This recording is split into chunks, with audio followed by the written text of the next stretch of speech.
I know yous all have wanted something to do with Saint Anger, because honestly, it's like one of the most abysmal snare drum sounds of all time. It's so horrible, I think it's amazing. I love it, because, I don't know, welcome to art. It's like, I love fugly cars. Gosh, I want a multipler so bad.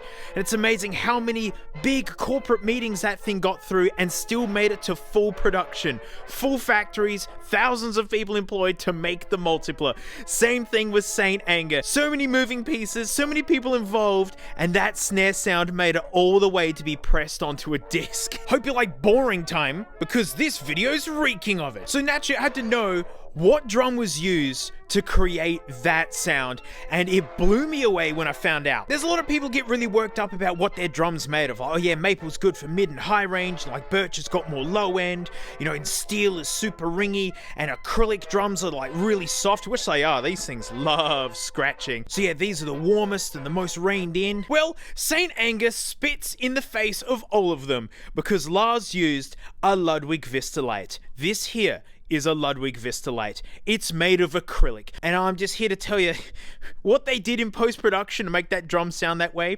It doesn't matter. I don't think it mattered what drum they used. They could have used anything and it would have done what it did. A lot of non-drummers watch this channel, which I'm stoked with. That's actually the main goal that I want to get across. And I don't want you thinking these Ludwig Vistalites are garbage. They are not. These are very, very sought after. John Bonham played these. This is a 1970s one. You can tell because the corners on the badge are sharp. Yeah, these are epic. They didn't invent the acrylic drum. They just made it popular. It's kind of like Apple with the smartphone and music players and whatnot. They never invented them. They just made the first one that didn't suck. Look at this Italian one. That's fun. But there are so many memes of people playing a beer keg with an aluminium bat with reverb to get that sound, because honestly, that's what it sounds like. It's insane. So naturally, I wanted to emulate that. It's a hilarious sound. It really, it's a lot. And the way that you do it is, you know, you take a drum and you tune it so ridiculously high. Oh, and the big one, don't use any snare wires. Now, I've seen newbies ask, you know, what are these? What's the deal with these? These are the snare wires. It's why it's called a snare drum. And especially if you talk up close with it, you can hear this rattle. This is how it makes that sound. So if I flip this cat over and we flick them off, listen. Sounds like a drum. And then we click them on. It's a snare drum. It's like a pivotal part of the sound. And Lars famously turned them off and didn't use them. It's just a snare drum with no snares. Now, his drum, I'm sure, had snare wires. I just knew it was destiny when I found this one. I mean, I got this one really cheap. It's got some issues. The shell's not perfect. But yeah, it was, the strainer is broken and it's, you know, all the snare stuff is missing. And that's how I knew this was destined to be the Saint Anger snare. It wants to be the Saint Anger snare. Well, how did they get that vicious tone? Well, it turns out it's basically all in post-processing. I mean, yes, like you crank the snare drum and, you know, you leave the snare wires off of it. But they were in like a big resonant room and they had room mics to capture the whole sound of the... Settle, mate. Yeah, they had room mics to capture the sound of the room. You imagine being in a gymnasium and clapping and it goes... Imagine having microphones around to capture all that. Bob Rock was the producer for Saint Anger, and he said that the majority of the drum kit came through the D30 microphone that was placed about a foot away from the kick, and that the snare drum was coming through just as loud as the kick drum, and then they just compressed it all in. It's why it's so raw and disgusting and why it sounds like it does. And that's the thing with this video. Normally I'll do an introduction on the thing I want to smash with pieces of wood, and then we hop into my drum stream, which you can join into, by the way, like for $2.80 a month, right? It's cheaper than Twitch. And then I will be talking in the room as I'm discovering as we're going through it. I can't do that this time because yeah, we tried to do it live and just see how far we can get it. We didn't even get close to the ringy mess that Saint Anger is. So we had to get Nick the sound man to do some post-production on the drum, and I couldn't hear the end result until literally editing it just before. I'm doing this backwards, right? I've already been in the stream. I've already done a lot of the edit. I have listened to what's happened.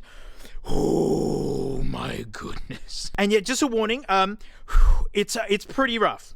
There's so much compression on this ringy, snareless snare drum that because that microphone actually picks up the sound of the toms and the other cymbals and the kick, like all the microphones can hear everything else, that they get compressed too. So if you hear that the toms are slightly different and the kick's slightly different, it's called deal with it. Because we're trying to emulate Saint Anger without hitting a beer keg with an aluminium bat. Here's a quick clip of me hitting the snare drum, getting ready for the misery. It's just, yeah. Ugh.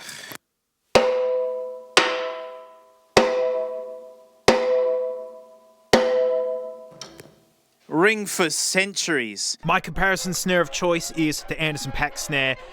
It's warm, it's gorgeous, it's got a calf tone on it, because you need something to compare against. You need some sense of normal to know what normal is.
Tune is so massively loud and hilarious and just overcooked.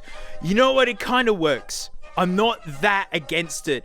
You know, an issue is that we don't have the proper room to really target this kind of sound. You know, that's why they're million-something bazillion-dollar studios where they could isolate the snare better and use the room like... I mean, because that room that I'm recording in is fully padded and fully isolated. It's not designed to make the Saint Anger snare sound. No one wants the Saint Anger snare sound. So cue the 90s sounding rap thing.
Nah, it doesn't work. No, that's horrible. That Anderson .Paak snare is so suited for that music. Nah, didn't like it. Well, I think the next one has got actually a pretty good chance at sounding decent. It's called Bowls of Steel, but I just like to know it as the Outer Space Sandwich!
the volume wasn't such an issue and it was so compressed that it's just overriding everything else and causing issues with the other mix of the drums, I could actually get into it for that song. That thing is so over the top. And also watching that sandwich go into orbit, I like that. And now let's play the Diva song, and it's called Watch Me Take That Crown. There, you can all stop asking. It's called Watch Me Take That Crown. I'm the kind of girl who can raise the bar, turn a small town street to a superstar.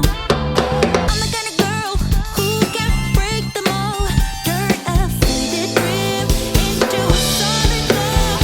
Turn my shine, baby, that won't play. I am crashing through your limits like a tidal wave. If I say the word, then it's already happening. Feels so right. Got the whole world happening. No doubt, no fear, you can't hold me down. It's my time now, baby. Watch me take that crown. If I say the word, then it's already happening. Feels so right. Got the whole world happening. No doubt, no fear, you can't hold me down. It's my time now, baby. Watch me rise this time. Such a fun tune. No, it's not AI, so enjoy that song. It's great. And finally, the tune that has got the best shot of actually working and in spirit of the Metallica kind of vibe. It's this song that I forget what it's called, but it's one of my favorites because it's such a chunky riff.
I like it because it's just so bombastic. It's so over the top. If you support it with the right music, it's a sound that can totally work. I can see why they liked it and why they went for it.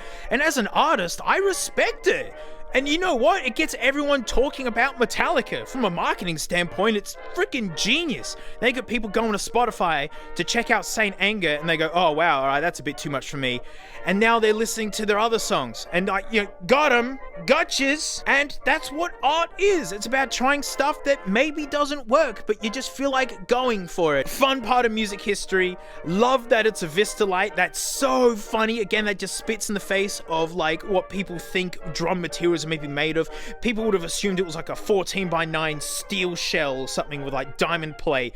Nah, It was a Vista Lite. I know his was a 6.5, but yeah, learning how much post-processing goes into it to even get that sound at all, it really didn't matter. The fact that I had a Vista at all, I was happy to partake. So yeah, wasn't that fun? Didn't we ruin some music?